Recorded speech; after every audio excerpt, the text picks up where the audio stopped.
What's up, creepers and geekers? Chris, the Atari Creep. How is everyone doing today? I've already had way too much coffee, and so I switched over to some flavored water. Don't get used to it. You won't see this too often.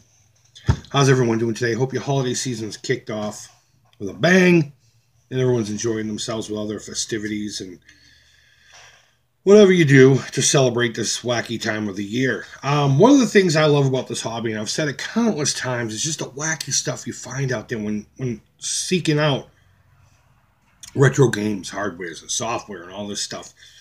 And one of my favorite subjects is the interactivity between competing companies, especially in the early days. Atari making games for ColecoVision under the Atari Soft name. Mattel making games for the Atari 2600, even though they had the Intellivision under the M Network name. Coleco making hardware that plays Atari. You could even get one for the Intellivision, I believe. I'm pretty sure the Intellivision had an expansion module where you could play your 2600 games. But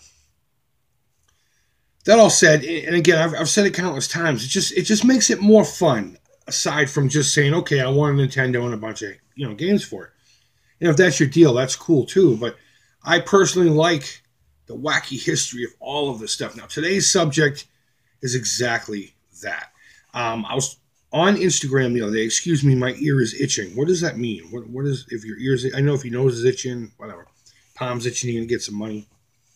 Why can't it be my palm that's itching? I want a PlayStation 4. One of these gentlemen I follow on Instagram. I'll post the actual post I'm talking about here in a second. Showed off something he found while hunting for retro stuff and gaming stuff in Colombia. And what it appears to be is a controller for PlayStation 2 and or, as it says on the package, you'll see, PS1 or the original PlayStation. But the interesting thing about this is it's a Sega branded controller. So, of course, I inquired about it. And he was more than happy to respond, and we talked about it for a little bit. He couldn't find anything on it, and I couldn't find anything on it, but that doesn't mean nothing. I'm not the greatest of an internet researcher, But he was also kind enough to email me more pictures of the product while it was in its package and everything, so I can make this video. The only thing we really know about it, it's called the Surf Wave. He found it in Colombia. It's a wireless controller, interesting enough. But it's for the PS2 and the PS1, and it's branded Sega. Now, I don't know if this is an official thing, if it's some kind of a clone / bootleg deal. But either way, it's interesting, and I wish I had known about this before because I would have been actively seeking it. I can't find any for sale right now. Now, maybe eBay will have one eventually. I know things pop up from time to time. Maybe I'm just not searching correctly. But I would love to get my hands on one of these just for the oddity of it.